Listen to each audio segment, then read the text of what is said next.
ሰላም ጤና ይስጥልን የተከበራችሁ አድማጭ ተመልካቾቻችን፣ በዛሬው ፕሮግራማችን ላይ የምንመለከተው የተሻሻለውን የአማራ ብሔራዊ ክልል መንግስት የገጠር መሬት አስተዳደርና አጠቃቀም አዋጅ 310/2018ን የምንዳስስበት ፕሮግራማችን ሲሆን በዛሬው ፕሮግራማችን ላይ የምንመለከተው በገጠር መሬት ይዞታ ላይ የተፈራን ግንባታ ወይም ቋሚ ተክል በሽያጭ ስለማስተላለፍ ሲሆን ቀጥታ ወደ ዛሬው ፕሮግራማችን ከማለፋችን በፊት በባለፈው ሳምንት ፕሮግራማችን ላይ የተመለከትነውን በአጭሩ ለማስታወስ ያህል በባለፈው ሳምንት ፕሮግራማችን ላይ በገጠር መሬት ይዞታ ላይ የተፈራ ንብረት በሽያጭ ስለማስተላለፍ ተነጋግረን ነበር። ማለትም ጀነራል ፕሮቪዥኑን ማለት ነው። ከባለፈው ሳምንት ፕሮግራማችን ላይ አንደኛውና ዋነኛው ነጥብ ደግሞ የገጠር መሬት ባለይዞታዎች በጉልበታቸው በእውቀታቸው ወይም በመፍጠር ችሎታቸው ያፈሯቸውን ቋሚ ግንባታዎች ወይም ቋሚ ተክሎች በሽያጭ ማስተላለፍ እንደሚችሉ ተነጋግረን ነበር። ሁለተኛው ፖይንት ደግሞ እነዚህን ግንባታዎች ወይም ቋሚ ተክሎች በሽያጭ በሚያስተላልፉበት ጊዜ ከይዞታቸው በማያፈናቅል መልኩ መሆን እንዳለበት እንደተነጋገርን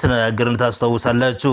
ሶስተኛ በይዞታቸው ላይ ያፈሯቸውን ቋሚ ንብረቶች የሚያስተላልፉት የመሬት አጠቃቀም እቅዱን መሰረት በማድረግ መሆን እንዳለበት፣ አካለ መጠን ያልደረሰንና በፍርድ የተከለከሉ ሰዎችን በተመለከተ ደግሞ የፍርድ ቤት ይሁንታ እንደሚያስፈልግ ተነጋግረን በመጨረሻ ደግሞ የሽያጭ ውሉ ሊከተለው የሚገባውን ፎርም ስንናገር አንደኛ በጽሁፍ መደረግ እንዳለበት፣ በጽሁፍ የተደረገው ውል ደግሞ በፍትህ አካላት ቀርቦ መረጋገጥና መመዝገብ አለበት። በፍትህ አካላት የተረጋገጠውና የተመዘገበው ውል ደግሞ ለሚመለከተው ወረዳ ወይም ከተማ መሬት ጽሕፈት ቤት ወይም መምሪያ መላክ እንዳለበት ተነጋግረን ነበር። በዛሬው ፕሮግራማችን ላይ ደግሞ የምንናገረው በገጠር መሬት ይዞታ ላይ የተፈራን ግንባታ እና ቋሚ ተክሎችን በሽያጭ ስለማስተላለፍ ነው። ቀጥታ ወደ ዛሬው ፕሮግራማችን ከማለፋችን በፊት እስከዛሬ ድረስ ቻናላችንን ሰብስክራይብ ያላደረጋችሁ ካላችሁ ሰብስክራይብ በማድረግ እንድትጀምሩ እየጋበዝኩኝ ወደ ዛሬው ፕሮግራም በቀጥታ ስንገባ በገጠር መሬት ይዞታ ላይ የተፈራን ግንባታ በሽያጭ ስለማስተላለፍ ይህ በዋነኝነት የሚመለከተው ከግንባታው ጋር አብሮ ስለሚተላለፈው የመሬት ስፋት ልክ ነው። ይህ ደግሞ አንደኛ በከተማ ክልል በተጠቃለሉ የገጠር ቀበሌዎች 500 ካሬ ሜትር ሲሆን ደግመዋለሁኝ፣ በከተማ ክልል በተጠቃለሉ የገጠር ቀበሌዎች 500 ካሬ ሜትር ሲሆን ሁለተኛ ከተማ ክልል ውጭ ባሉ የገጠር ቀበሌዎች 1000 ካሬ ሜትር ነው። ይህንንም ልድገምላችሁ 1000 ካሬ ሜትር ነው። በዝርዝር ለመመልከት ያህል በከተማ ክልል ስር ማለት አንደኛ በከተማ ወሰን ተጠቃለው ርክክብ ያልተደረገባቸው ይዞታዎች፣ ሁለተኛ በከተማ ክልል የተጠቃለሉ የገጠር ቀበሌዎች ናቸው። እነዚህን ከላይ የተመለከትናቸውን ሁለት ይዞታዎች በተመለከተ 500 ካሬ ሜትር ባለ መሬት ላይ ከማሳቸው ላይ ያፈሯቸውን የተለያዩ ቤትና ተያያዥ ግንባታዎች መሸጥ ይችላሉ። ባለይዞታው ከ500 ካሬ ሜትር በላይ ካለው የሚል ጥያቄ ከተነሳ ለምሳሌ 1000 ካሬ ሜትር ቢኖረው 500 ካሬ ሜትር ላይ የተፈራን ግንባታ ከሸጠ በኋላ በሌላው በቀሪው 500 ካሬ ሜትር ግንባታ ገንብቶ መሸጥ ይችላል ወይ ቢባል ለምሳሌ 1000 ካሬ ሜትር ቢኖረው 500 ካሬ ሜትር ላይ የተፈራን ግንባታ ከሸጠ በኋላ በሌላው በቀሪው 500 ካሬ ሜትር ላይ ግንባታ ገንብቶ መሸጥ ይችላል ወይ ቢባል መልሱ ባጭሩ አይችልም ነው። በአዋጁ አንቀጽ 18 ንዑስ አንቀጽ 1 ላይ እንደተመላከተው ከ500 ካሬ ሜትር በላይ ቀሪ መሬት ያለው ባለይዞታ መሬቱን ለሌሎች የግብርና ተግባራት ከመዋል በስተቀር ከፋፍሎ የሚሆን ሳይከፋፍል ቤት ገንብቶ መሸጥ አይችልም ይላል። በተለየ ሁኔታ ወይም በኤክሴፕሽን ይዞታው ላይ የቀረው ማለትም በሽያጭ ከግንባታው ጋር ከተላለፈው ይዞታው ቀሪው 200 ካሬ ሜትር ከሆነስ የተለየ ነገር ይኖራል ወይ የሚል ጥያቄ ቢነሳ ለምሳሌ ሰውየው ያለው 700 ካሬ ሜትር ሆኖ ከግንባታው ጋር ማስተላለፍ የሚችለው 500 ካሬ ሜትር ስለሆነ ቀሪው 200 ካሬ ሜትር ይሆናል ማለት ነው። በዚህ ጊዜ የቀረው የማሳ ስፋት ከ200 ካሬ ሜትር በታች ከሆነ የመኖሪያ ቤት አካል እንደሆነ ተቆጥሮ አብሮ ይተላለፋል። ይህ ማለት በኤክሴፕሽን ወይም በተለየ ሁኔታ እስከ 700 ካሬ ሜትር ማስተላለፍ ይቻላል እንደማለት ነው።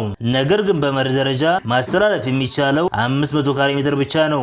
ሶስተኛ ይህ አዋጅ 310/2018 ከመውጣቱ በፊት በዚህ ህግ ከተደነገገው አነስተኛ የማሳ መጠን ማለትም በአንቀጽ 29 ንዑስ አንቀጽ 2 ላይ ያለውን ማለት ነው አንድ ባለይዞታ ሊኖረው የሚገባው ዝቅተኛ የማሳ መጠን በዝናብ የሚለማ ከሆነ ከ0.25 ሄክታር፣ በመስኖ የሚለማ ከሆነ ከ0.06 ሄክታር እና ለመኖሪያ ቤት መስሪያ ቦታ ደግሞ ከ0.02 ሄክታር በታች መሆን የለበትም። ስለሆነም ይህ አዋጅ 310/2018 ከመውጣቱ በፊት ከ0.02 ሄክታር በታች በሆነ ህጋዊ እውቅና አግኝቶ በተመዘገበ ማሳ ላይ የተገነባ ቤት መሸጥ ይቻላል ማለት ነው። ሁለተኛ በከተማ ክልል ውጭ ባሉ የገጠር ቀበሌዎች ውስጥ ከላይ የተነጋገርነው እንዳለ ሆኖ ልዩነቱ መጠኑ ሲሆን መጠኑ ከግንባታው ጋር አብሮ የሚተላለፈው የመሬት መጠን 1000 ካሬ ሜትር ነው። ይህ በየት ነው ማለት ነው? ከከተማ ክልል ውጭ ባሉ የገጠር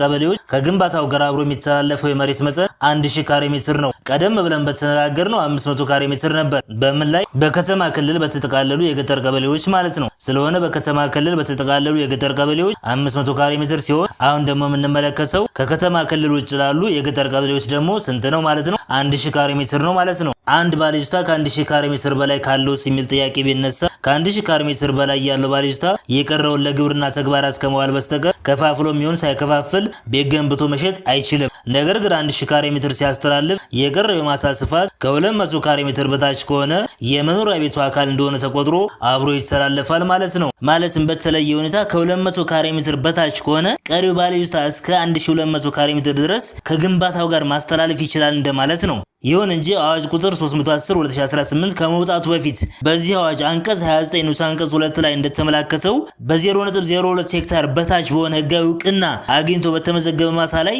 የተገነባ ቤትን ከመሸጥ አይከለክልም። በገጠር መሬት ይዞታ ላይ የተፈራን ግንባታ በሽያጭ በሚተላለፍበት ጊዜ በጥቅሉ እስካሁን በተነጋገርነው መሰረት በከተማ ክልል በተጠቃለሉ የገጠር ቀበሌዎች ከሆነ 500 ካሬ ሜትር ማስተላለፍ ይችላል። ከከተማ ክልል ውጭ ባሉ የገጠር ቀበሌዎች ከሆነ 1000 ካሬ ሜትር ማስተላለፍ ይችላል ብለናል። አሁን ደግሞ የምንመለከተው ቀጣይ ርዕስ በገጠር መሬት ይዞታ ላይ የተፈራን ቋሚ ተክል በሽያጭ ስለማስተላለፍ ነው። በቅድሚያ ይሄን ከመመልከታችን በፊት ቋሚ ተክል ማለት ምን ማለት ነው የሚለውን በቅድሚያ ስንመለከት በአንቀጽ 2 ንዑስ አንቀጽ 51 በተቀመጠው ትርጓሜ መሰረት ቋሚ ተክል ማለት ወቅቱን ጠብቆ ለዓመታት ምርት የሚሰጥ ተክል፣ ፍራፍሬ ወይም ፍሬ የማይሰጥ ዛፍ ሲሆን ይህ የቋሚ ተክል ትርጓሜ ከሆነ አንቀጽ 19 መሰረት አንደኛ ባለይዞታው ያለው መሬት ሙሉ በሙሉ በቋሚ ተክሎች የተሸፈነ ከሆነ መሸጥ የሚችለው ግማሹን፣ ልብ ብላችሁ አስተውሉልኝ፣ የለማውን ይዞታ ነው። ግማሹን የለማውን ይዞታ ነው። እደግመዋለሁ። ባለይዞታው መሬቱ ሙሉ በሙሉ በቋሚ ተክል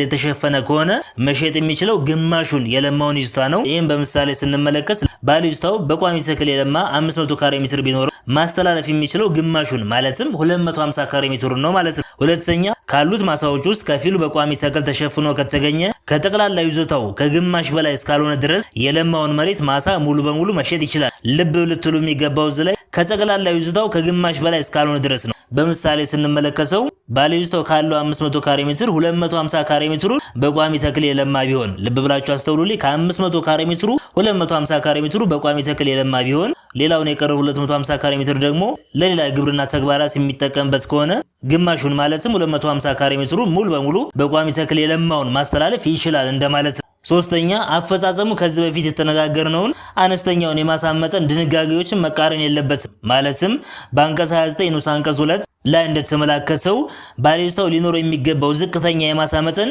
በዝናብ የሚለማ አካባቢ ከሆነ ከ0.25 ሄክታር፣ በመስኖ የሚለማ አካባቢ ከሆነ ደግሞ በ0.06 ሄክታር እና ለመኖሪያ ቤት መስሪያ ቦታ ደግሞ ከ0.02 ሄክታር በታች መሆን የለበትም የሚለውን ህግ መቃረን የለበትም ማለት ነው። አራተኛ ባለይዞታው ይዞታው ሙሉ በሙሉ በቋሚ ተክል ተሸፍኖ ከተገኘ ባለይዞታው ይዞታውን ግማሽ መሸጥ የሚችለው ለአንድ ጊዜ ብቻ ነው።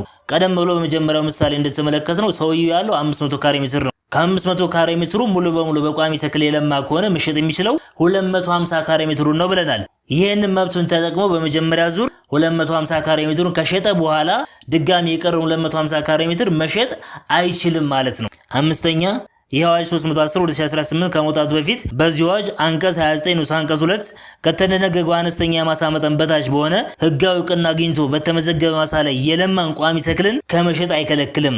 በጥቅሉ የዛሬው ፕሮግራማችን እስካሁን የሰማችሁትን ይመስላል። የዛሬው ፕሮግራማችንን በዚሁ ከመቋጨታችን በፊት እስከዛሬ ድረስ ቻናላችንን ሰብስክራይብ ያላደረጋችሁ ሰብስክራይብ በማድረግ የሚጨመር የሚቀነስ ነገር ካለ ኮሜንት ሴክሽኑ ላይ በማስቀመጥ ለብዙዎች እንዲደርስ ላይክ እና ሼር በማድረግ ቤተሰቡን እያልኩ እየጋበዝኩኝ የዛሬውን ፕሮግራም በዚሁ ቋጫለሁ። አመሰግናለሁ። ቻው